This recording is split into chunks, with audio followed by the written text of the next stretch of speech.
So welcome everyone to today's UX Design Office Hour session. I'm super excited to have you all here, and we have a very special career-oriented office hours today. So Emily and Fabio will be interviewing two of our mentors, Art and Afraz, who are both here with us today.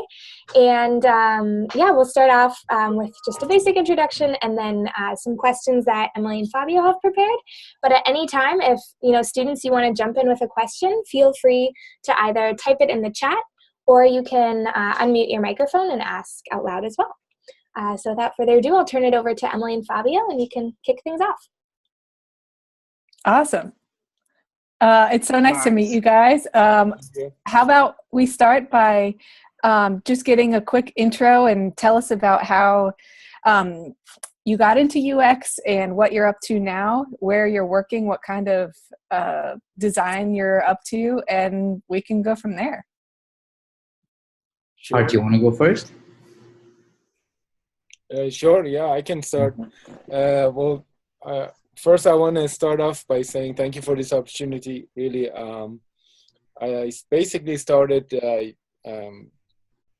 my career 1996 when I got my degree in computer science by becoming an IT professional and migrating that into graphics design. Working many years with a print house, learning most about graphics and prints and specs, and doing that kind of work was a little bit too flat for me. So I wanted something more interactive. So I started going back to university, getting my engineering degree in human factor and also web development. And were slowly migrated into UI UX because didn't really want to be a full stack or a back-end engineer. So that's kind of in a nutshell. I've been doing UI UX for roughly about 17 plus years, working with great companies such as HP, Lenovo, Sony, big names, as you know. So, and right now I'm working as a senior UI UX architect, as a UX engineer mostly, not mostly a UX designer, but UX engineer for Teradata, specializing in cloud platform and development and creating UIs for companies such as Walmart, eBay, and big clients that Teradata is serving. So it's a great pleasure to be here. Hello, everyone. My name is Afraz. I actually got into UX quite similar to what Art went through. I started off with computer science, finished my degree, wanted to be on the design side of things, which led me to my first position as an interactive designer. And I think as I was going through my career as a designer, one thing which I always struggled with was validating designs with customers. And as I was getting more into it and more difficult it started getting, that's what led me to go back and get my graduate degree in human factors with an emphasis in cognitive psychology. And that's how I got into the user experience side of things. Most of my work has been in the healthcare space. I used to work for GE Healthcare in their perinatal and NICU department. Then I worked for Abbott Laboratories, which dealt mostly with hematology devices. And now I currently work at Spins, which is a big data firm in the organic food space. Yeah. Awesome. I'm curious, this is a question for you both. So maybe we can start with you, Afraz. When you finished your engineering or your computer science degree and you just make that switch, how did you actually do that? How did you go from being more on the tech side to becoming an interaction designer? What steps did you take? Like, did you do some side projects at first? How did you develop the design skills? I have actually been a firm believer you need to swim with the flow of the water before you can actually change. So I actually did take up a job as a developer first. And at least once I had the environment in place, I was able to assimilate and work closely with designers, start taking up a few of the projects here and there. So that's how professionally I was able to get into a position to make that a full-time career. Part-time gigs on the side, small projects definitely help bolster your skills for the most part. Art, how about you? Very nice question. Basically, started with my career when I was with Connexon. Connexon was a chip company. They were slowly integrating and making. Back then, they would call it GUI. You know, this is before UI even invented. So my interest started by sitting with marketing and customers and really hearing what they want to achieve. You know, using this so-called interface.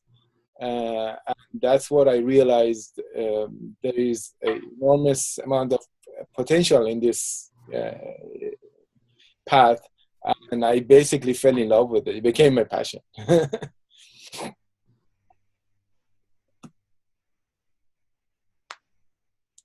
Awesome. Great to hear that. Let me ask you both one question now. Both of you have extensive background in UX, and you're both very good and have a lot of background in what you're doing, a lot of experience there.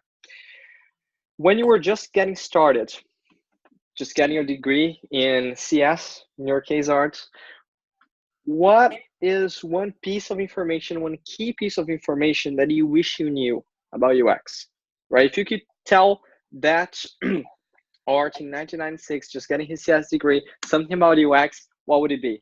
Same for you, Arfas. Do you want me to go first, or? No, you can go ahead. Yeah. Okay. Well, if I have to just mention one thing, is just understanding.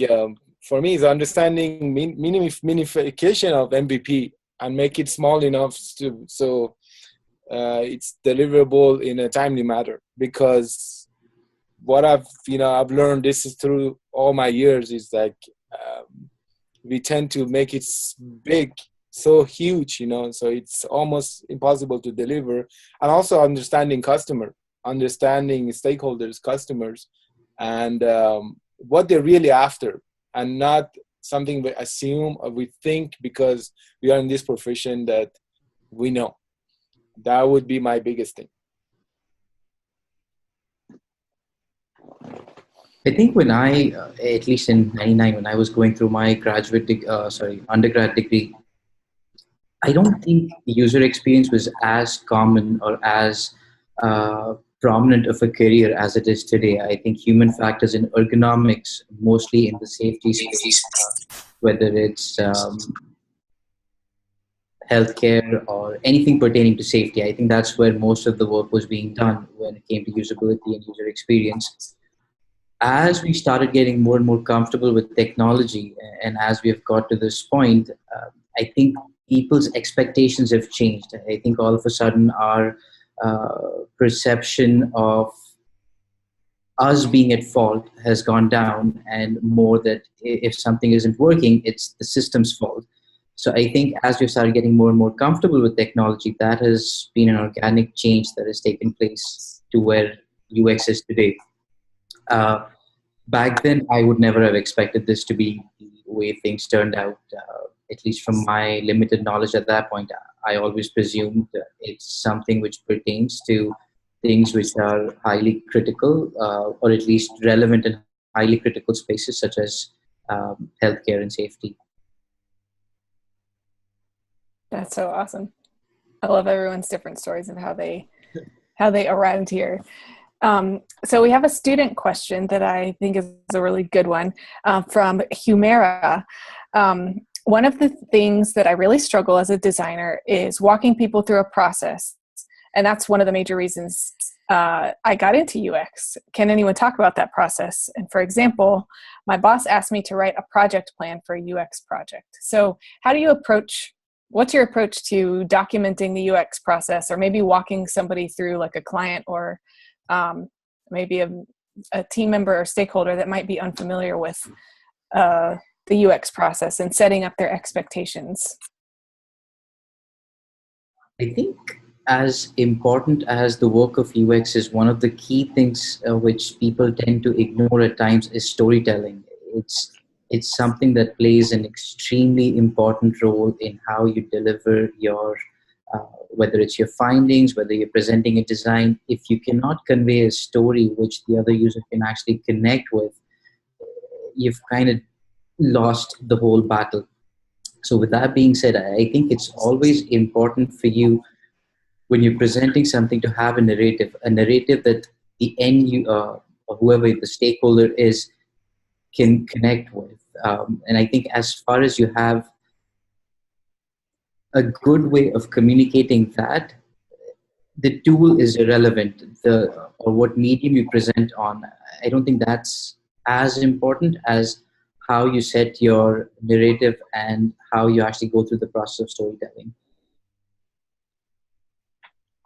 Very nice question. For me, is basically I have a very simple 10 steps towards a UX flow, I would call it. And basically starts with number one, make sure your stakeholders are in one page. You know, they all understand and align with each other. And I think to me, is prioritizing business goal is very, very important. And next thing is prioritizing personas. Don't get caught up in personas, advanced personas, and tools that makes personas. Personas doesn't need to be advanced. They can be very simple. Sketch, you know, just sketch them out, get them out there, and see what demographic we are really trying to cater to. One thing is really important for me is focusing on experience journey, as Fabio mentioned. The story that we are trying to tell is extremely important. And then iteration on design, you know, fast iteration on design. Make sure, again, alignment with stakeholders, and not much design, but more stakeholders. And sharing abroad, if possible, external, customers, not internal feedback. It's extremely important. And at the end, basically testing continuously, make sure everybody is in line with what we are trying to create. That's basically what I've learned through all these years. Yeah. Awesome. And Humira, I would also say that the way the curriculum is generally structured is a good loose structure to apply to your UX projects too. So starting with research and discovery, and developing a research plan, and then how you're going to go out and find people and recruit folks, and what methods you're going to use, and then taking that research, turning it into personas and empathy maps, and using those to develop out your MVP and user stories. And then from there, you go into information architecture, then sketching, wireframing, prototyping, testing. Easy. No, it's not easy. But easy.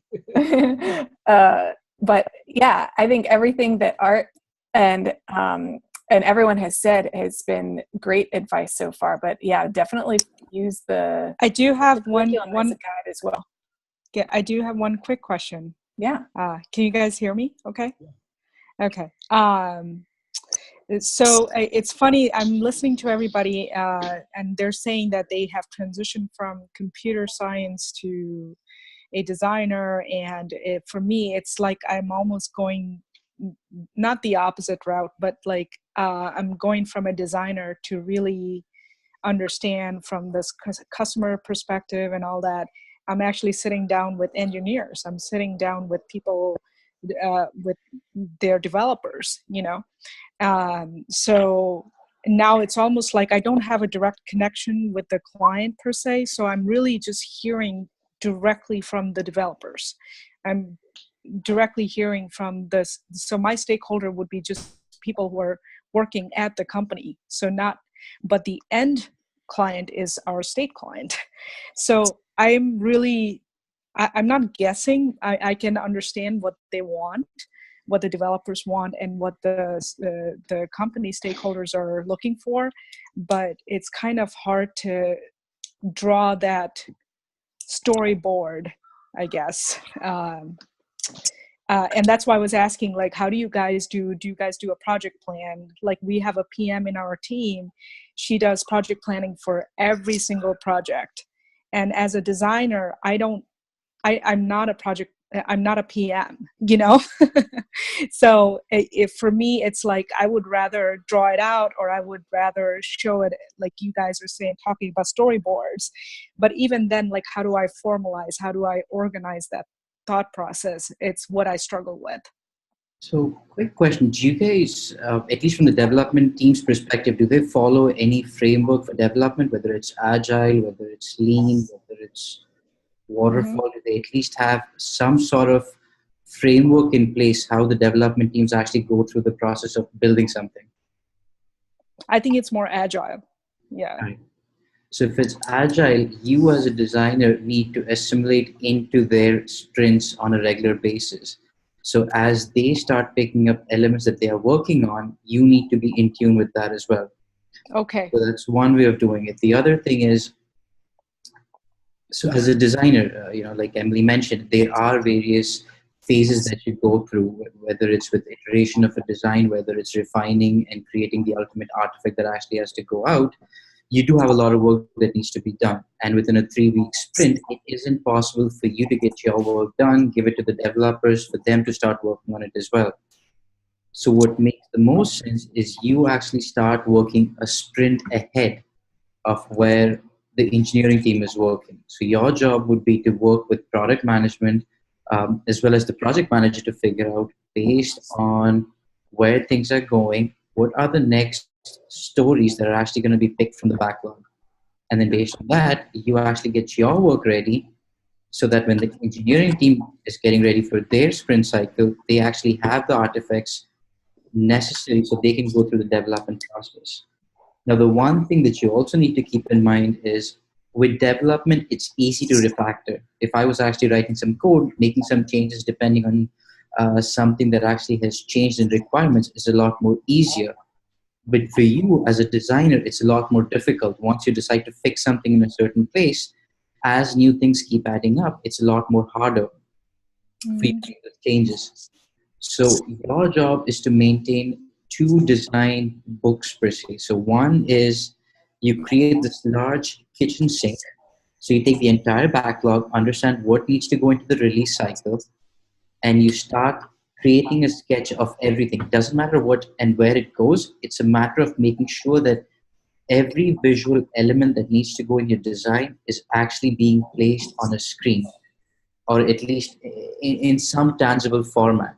Because the goal is for you to realize how much real estate do you have and how many things need to go in it. So as with each sprint, you start refining certain elements, you start realizing how it fits with all the other pieces. So it's your job to keep the big picture, which is going to be the end result of the product, and you keep tweaking it at each and every step or each and every sprint, and work on the small sprint cycles with the engineering teams as well to provide what they need. Does that make sense? Yes. Is there any way you could, is there something as a guidance you could direct me to, a link or something where I could look up this type of information? Because I'm very new to this whole world. I understand some of it, what you're saying, but I can actually send you a document which walks you through the entire process, why it's done this way, how it's done. That'd be awesome. Yeah, that'd be amazing. Yeah, Emily, you can let me know how I can actually email this. I can email it to everyone, so I think it's definitely worth having. So okay. I'll definitely get that. Is there any way I can contact you directly, or not? Is that not part of the? I'm not sure how that works. Or does it have to go through Catherine or? Yeah, I mean, if Afroz is willing to be in touch with you, and I think there's a few other students who might be interested in that document. So if it's something that you could share in the chat, if you're able to do that, I think other students would appreciate that as well. No, definitely. I'll go ahead and send it off. I can also add, I totally agree with Afros. One thing is, I think with the type of the environment that you're in, you fall really to agile UX, and I also have written many articles about this, which I'm willing to share if you like to know. And because what you're explaining is it's a very classic agile UX environment that you're dealing with day-to-day developers environment. It sounds like I need to ask those type of questions first before I even start designing, right? Yeah. It's kind of like doing the homework firsthand before I start saying that, oh, you should add a chat box here, or you should add this visual element. Yeah. Is that right? Yeah, it's focusing. Can I ask you one question? Who are your customers? Who are you developing for? Medicaid state clients. Medicaid state client. It's like start focusing on whys more than hows, because the hows, the whys is very important. Thing gets built inward out, not outward inside, right? So Agile UX delivered is a perfect tool and methodology for allowing you to practice within those scopes. Thank you so much. Really appreciate it. Awesome. Throwing it back over to you, Emily and Fabio, for some more questions. Awesome. Great answers. Very in-depth answers from both of you. Thank you for that. For the next question, the interview, I'm curious to hear, what was your biggest challenge in UX so far? What was the one thing that challenged you guys the most? Whoever wants to start can go ahead. For me, the biggest was working in the healthcare space. So when I was working at GE Healthcare, I was working in their perinatal group, which deals with labor and delivery. So I think on my first week at work, I was actually assigned to a hospital where I spent the entire day for a couple of weeks. So I was actually able to see a couple of C-sections, a couple of deliveries, just to get a feel of how physicians and nurses actually go through the entire process.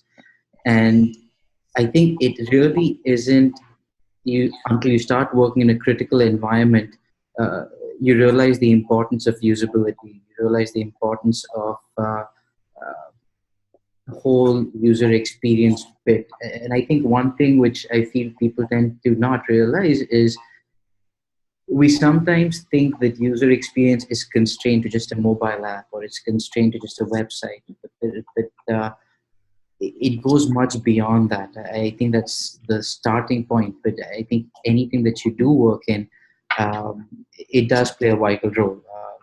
But I think once you start working in these domains, such as healthcare, whether it's safety, whether it's aviation, you start realizing the amount of complexity that you're dealing with. And at the same time, the risk involved and going through the entire process to get a 510(k) approval with the FDA, or dealing with the aviation industry, for instance. So I think with all of those things, those are the things which have actually been the most challenging, at the same time interesting as well, to work on, at least from my perspective. For me, it's basically being through so many different contracts and positions, different applications, various applications. It's like one thing I get most of the time is a lot of people, a lot of companies, it doesn't matter big or small, they really think, they hear the word term UX design and they think, okay, UX design is a designer, we're going to hire a designer and he's going to design it for us, right? So then first day at work, okay, you are a UX designer, start designing, it's like open up Photoshop and now you're a designer. To me, it's really a misconception, because UX is not a design. UX is a process. You have to go through a process to really fine-tune it, to really understand the customer, really know why. Sometimes I've been going through a customer and find out at the end, once we really understand them, before even start, putting one line on paper, it says, no, that is not what I wanted, or they realize, and once they see something, a sketch or something, they realize they wanted something totally different. So imagine if you went ahead and built this and they said, oh, we don't want it, or, and all the resource, all the all will be waste, right? So understanding the scope of the real work of a UX design is a challenge by itself.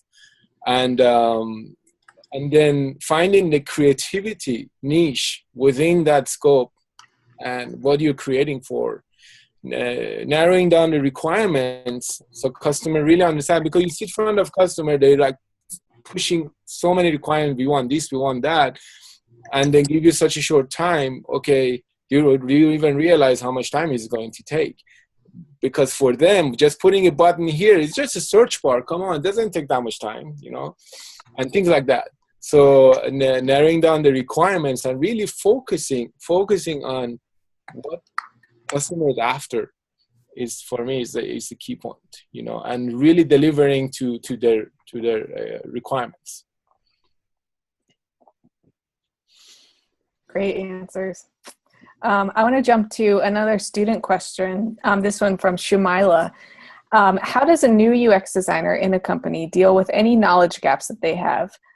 Do you have any practical tips on handling anxiety, learning on the job, and coming across as competent among new coworkers? And I think this is probably a question that a lot of students have. So any experiences or advice or tips you could share would be awesome. I think, at least when you start in any new position, I strongly recommend, rather than being concerned about delivering something, spend as much time as you can understanding the domain. The more you understand the domain, the better footing you have to at least go ahead and have additional conversations. So I think, take your time, spend the time that you need, go talk to as many people as you can within the organization, ask the same questions over and over again. I remember when I was doing a project for the stock exchange, and the financial system just did not make sense. And I think I spent almost 8 weeks just trying to make sense out of it. And even after that, it didn't make sense. So I think that is probably going to be the most important thing. And it does two things for you. One, it builds your confidence because now you understand the domain. You at least can talk the talk. You at least know what's going on. And secondly, it starts giving you a much better perspective of how people have been doing things, how things actually function. So I think rather than worrying too much about the delivery, I'd say be more interested to learn about the domain itself, because I think that's the foundation. Yeah, I totally agree with that. It's really nice keywords there. For me, as somebody new, I really believe in the term eco versus ego, because when I started my work, I really thought what I say, what I do is really important, and because I'm hired as a professional, that everybody should follow me. So, and then slowly I realized, well, it's really not about what I say or what I do. I'm just another part of this whole piece. So trying to emerge, on a corporate level and really understand the story, the application story, or what the overall story that you're trying to create. When I joined, for example, Teradata, my recent job, I'd never had any cloud experience. So I was sitting in a room full of important people. They were talking. I would go say to myself, what language these people are taking? And imagine, I had an IT background, right? I understood networking very well. I have certificate in that, certificate in this, but I had no idea what they're talking about. So as Afroz mentioned, the more I learned about it, it took me like 2-3 months to really understand the concept. What are these people trying to build, and who are the customers? What are they trying? What marketplace are they going after? The more I understood it, the easier the job day to day, became for me, and it became to a state that was really fun. So understanding the story is extremely important. Awesome. Great to hear that. We're spending a lot of time throughout these office hours giving tips for students how they can overcome certain challenges or just do better in UX. And we got a question from Dar, which is, aside from what the workshop's going to cover, is there anything else we should sink our teeth into? I want to morph that question and ask a variation of it. For people who are getting started in UX right now, people who are just diving in the field, what are some things that you would recommend that person to do? How to how to make the most of the course, how to make the most out of their first steps in the UX journey. Tips on that. Whoever wants to go first can go. I can start. For me and my experience is like technology is getting advanced, more and more advanced every day. UI is becoming more and more interactive, and it's more intelligent, right? Now, today we're dealing with more advanced AIs, artificial intelligence, and we can do things that we were never able to do. So one thing I'm doing is like I'm involved a lot in learning. My learning never stops, really. I came out of university, I got my degree, true, and I have all this experience, but that's no excuse for me to say, okay, I know everything, then I know what I know and I'm done. Constantly taking classes, reading books from pioneers, in this industry. And myself, I have written books, which are out on marketplace, and learning never stop. I know what's out there, because if, for example, you don't know what, just an example, I'm not saying you should use it. If you don't know what Google Material does and how it can help your product, then you're just overseeing a great amount of opportunity that could help you in your use case, or other tools that are available, right? So the more you learn, the more you're up to date, the more you know what's out there and how those tools can really help you fine-tune and define your product, which is going to, fine-tuning products equals happier customers in today's world. So learn, never stop. That's just me. I think one thing which I'd probably add to what Art mentioned is, so UX, if you look at the entire gamut of the user experience, there are plenty of things. You've got research, you've got interaction design, you've got visual design, you've got UX development coming up. So you've got so many different facets. And one thing which I think you should probably do while you take this course is try to figure out one facet that actually interests you the most. It's great to be a general practitioner. It definitely does give you a much broader opportunity to go out in the market, but needing something to specialize in is definitely worth it for two reasons. One, I think as we go through this whole I think as time is going, most of the interaction patterns are now becoming the norm. And I think as time goes on further, specializations will actually take over. So you'll actually have people looking for UX researchers or interactive designers or interaction designers, and less for just UX designers. I think at some point the transition is going to happen. It's just a matter of time. So I think it does two things. One, if you start focusing on one facet, you at least start specializing on one side, but you're still a general practitioner. I'm not saying you don't keep up with other things. You definitely do. But I think the biggest thing it does for you when you do decide to specialize in one thing is prioritization. For instance, I enjoy technology, but by the time I finish learning something new on the technology side of things, I've already lost track of something new that came on the design side of things. So it's like a dog chasing cars. You never catch anything and you're always one step behind where everyone else is. So at least that way, pick one thing, make that your forte, stick with it, move that one as your priority. And then you can start learning the other things. So at least that way, when you see something new come up, you at least have your priorities right. But otherwise, it's hard for you to grow. It's not worth being a jack of all trades, ultimately. So definitely do pick one and specialize and make that your priority, if that makes sense.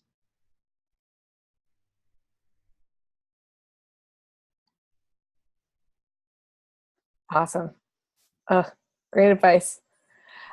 Let's see. So Samira had a great question earlier as well that I want to jump back to. What has been the best way to organize and capture all the documentation in a way that helps you tell your story in a linear way of how the UX process affected your end result? So how do you tell the story of a project? Samira is trying to work on their portfolio, and that's been one of their weaknesses. So if you could speak to that and any experiences or relevant stories, yeah, that'd be great. Good question.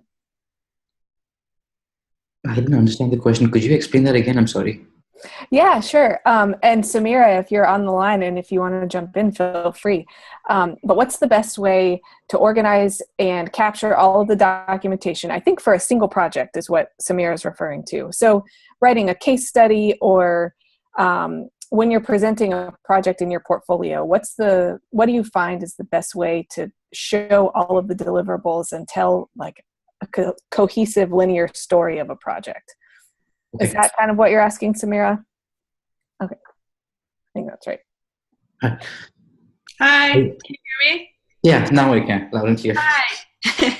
Yeah, that's what I was asking, because one of my weaknesses has always been the proper documentation and actually capturing it and being able to tell your process for a single project in a linear way with the documentation. So organization of documentation, and then also capturing documentation, and then also telling your story in a linear way for a specific project using that documentation.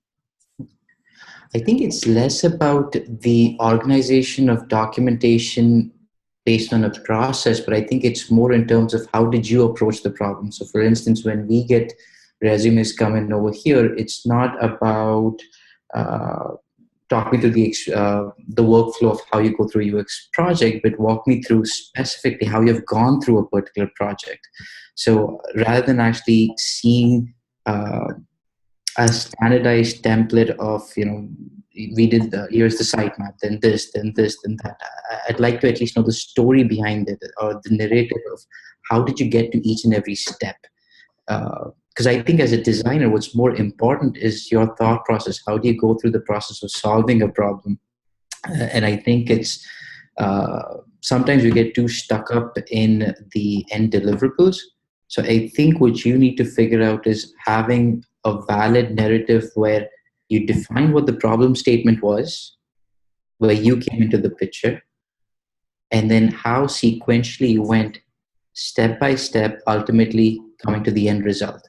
So as far as you can communicate how you went from point A to point B and all the things that went in between, regardless of whether you have any artifacts to go with it, I think that is probably going to be the most insightful portfolio. One thing I also like to add is when I go through, interviews and resumes to hire for more UI UX, is we as a team would really like to see someone who starts with, okay, objective. What are my objectives? Explaining the objectives as you just explained. The process is really important. What was your entire process?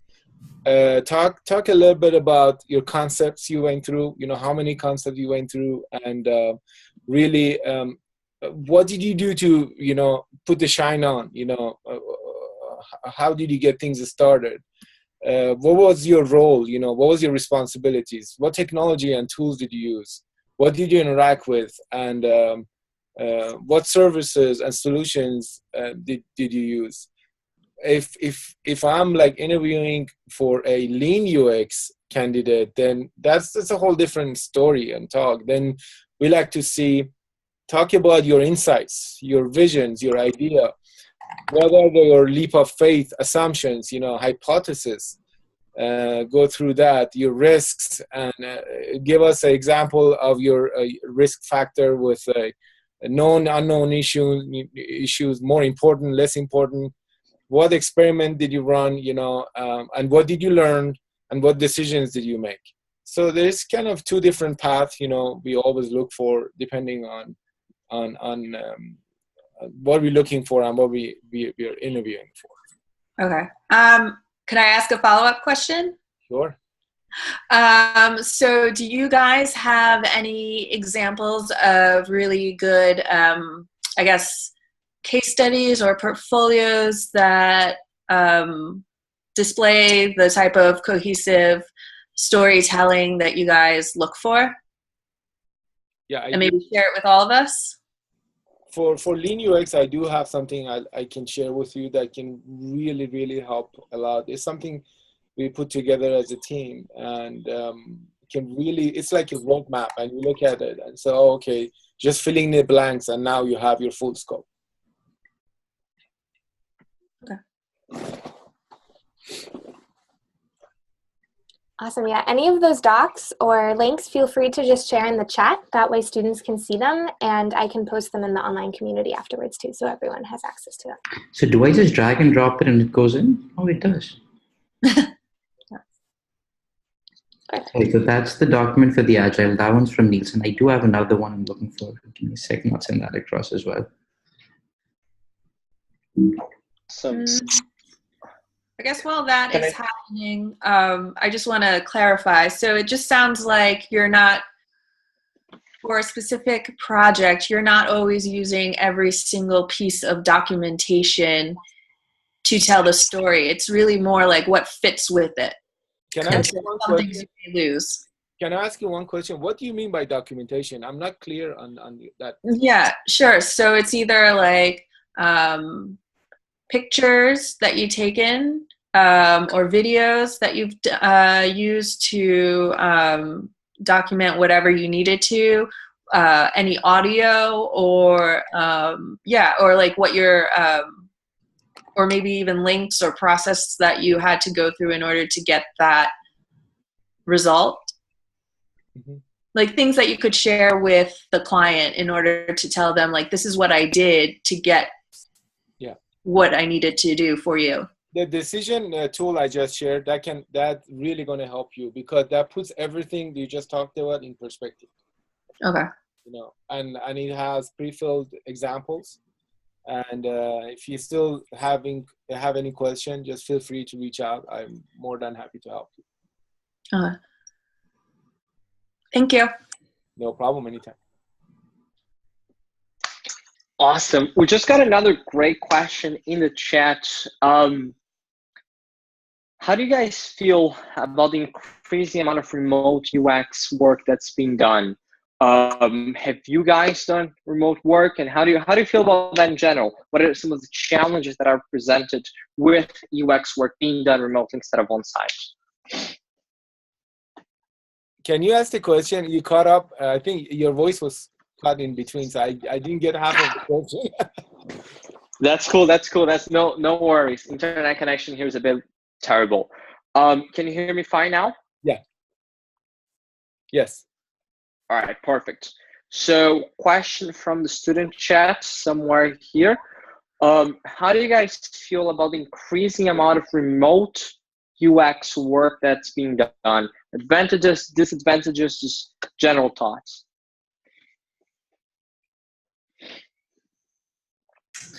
So I think it's twofold. Agreed, you do have a lot of people working remotely. One thing is, if you're talking about strategy, or if you're talking about something that has intense complexity, I think for those things, being there in person makes a huge difference.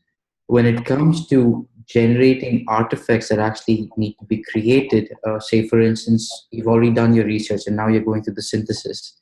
So at those instances, I think having someone research is fine. So having someone remote is fine, sorry. So I think it really depends on the complexity of the project, one. And two, I think usually if you're remote from everything, the complexity of projects reduces. That's my assessment. I might be completely naive in this, but that's what I've noticed at least. Yeah, you're right on that. For me, I've done remote work specifically on UX and UI, and what I learned from it is like rapid iteration and sharing, and make sure everybody understands the path and the flow that you are after and you're trying to go for. So the fast iteration and sharing abroad is the key factor That's if I would put it in a nutshell.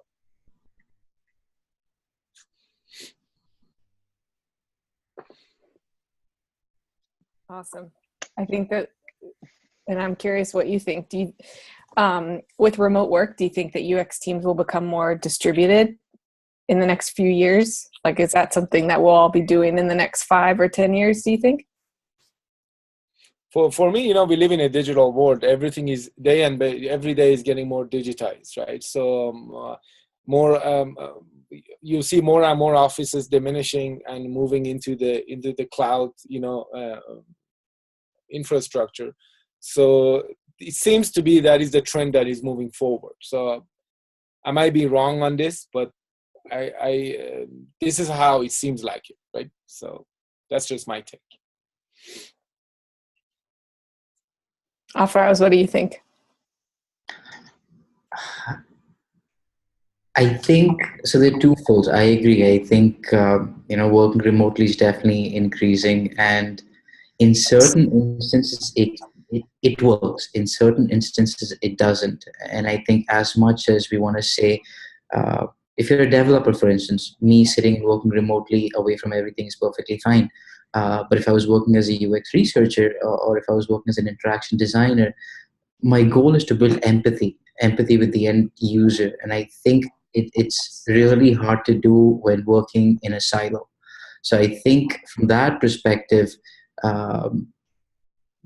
if I had a preference, I think in-person is always better than remote. If you are remote, I think you lose a part of it. Now you're just on the delivery side of things. I don't think you're on you're not part of the think tank. I'll chime in to that since I've been working as a remote UX guy for the past 4 or 5-ish years now. So my personal opinion, there's no one answer. For early stage, for smaller projects, fast turnarounds, smaller organizations, remote UX, assuming the target audience that you're focused on can be reached by the remote designer. If you're a small organization, but you're working with one hospital, it's almost impossible for you to deliver a good result if the UX guys live in Japan. It's really, really tough. But if the circumstances allow the designer to get in touch with that target audience, either through remote testings or whatever is it, then again, smaller projects, early, small organizations, that tends to work really well. Even in larger organizations, if we're talking about smaller projects that tend to affect a section of the target audience or not a broad number of users, then again, I think it works very well. However, Facebook spent 6 months to rethink the like button just to come up with a set of more emojis to be used. That took 6 products that I collaboration between multiple designers for teams of designers to build a culture and to build the type of collaboration necessary to tackle on bigger endeavors remotely. It might be easier as we develop new methods to do remote work, but right now it's hard. It might get better in the future. So that's my 2 cents. Yeah, it's definitely a challenge. I totally agree with you. Related question. How do you think the UX field is going to change over the next few years? Like, where do you see it going over the next 3 to 5 years? I can start on that. For me, and my experience has been that, I've been on contracts or jobs where they want me to UX job, but it's more, the more and more I'm going forward, it's like the expectation for UX designer is leaning over more of a UX engineer. And people are expecting more, not just somebody who's doing UI UX, but more also some degree of the engineering part of it. And again, that's just my personal experience, and that's I've seen it is leaning forward to. I think for most organizations, UX now, or at least in some organizations, it's very much a buzzword where they feel getting someone who can do everything, and they actually have someone who can actually work on UX for them. But I think if you look at it over time, I think this is going to be more and more specialized. Organizations are going to specifically look for researchers, they're specifically going to look for interaction designers. So if you're looking for a true UX driven company, I think you'll probably find them to be more focused in those avenues. But that's not to say that you won't have companies looking for the general practitioner as well. But I think if you're talking 5 to 10 years, I honestly feel most of the things which are being done by practitioners at this point would probably become the norm. And at that point, I think it's just going to be a specialized field, just like development, whether you're a Java developer or a C# developer. So I think it's going to be very specific from that perspective. So yeah, that's what I think.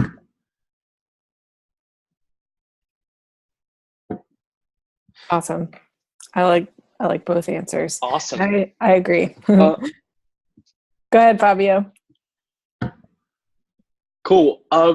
We're talking about challenges, so let's continue on talking about challenges. Next topic. All right, for both of you, the most challenging project you guys worked on. Number one, top most challenging project. Do you mean by type of? And why? Right? And why? It's like type of. I mean, in general, like when you think of a challenging project, independent. I mean, it doesn't matter. Like challenging project, you think of a challenging product, the first one that comes up, that's it. Tell us about it and why it was challenging. For me, it was dealing with DNA analytics, because you're dealing with something extremely advanced and you want to narrow that down to a very simplified version so user can interact and understand. And dealing with that kind of scope of project and creating something simplified was some sort of challenging, and that was my experience overall. For me, it was the mercantile exchange. So mercantile exchange deals with trading in futures and commodities, and dealing with them, understanding that domain was a little over my head. So I think that was the most difficult project I worked on. I have a follow-up question to that. This is based on a Twitter thread I saw recently that I thought was really great. There was a thread of developers talking about silly mistakes that they've made on the job, like accidentally overwriting the homepage with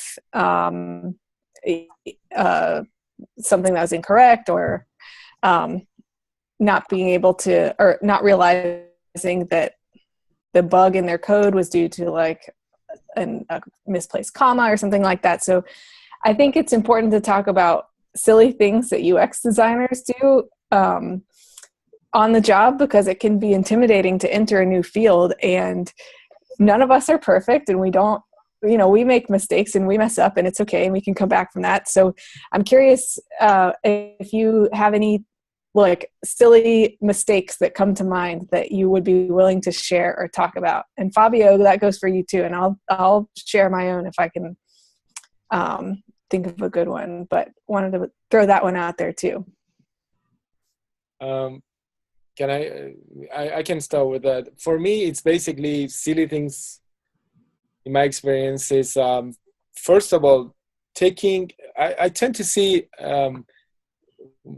companies take usability for they really don't prioritize usability as they should, and they always leave it outside as, okay, if you have time, we're going to get to it, or things like that. And most of the time, it's forgotten. And really forgetting why we started this project or this application, and we get trapped in how to get this working. and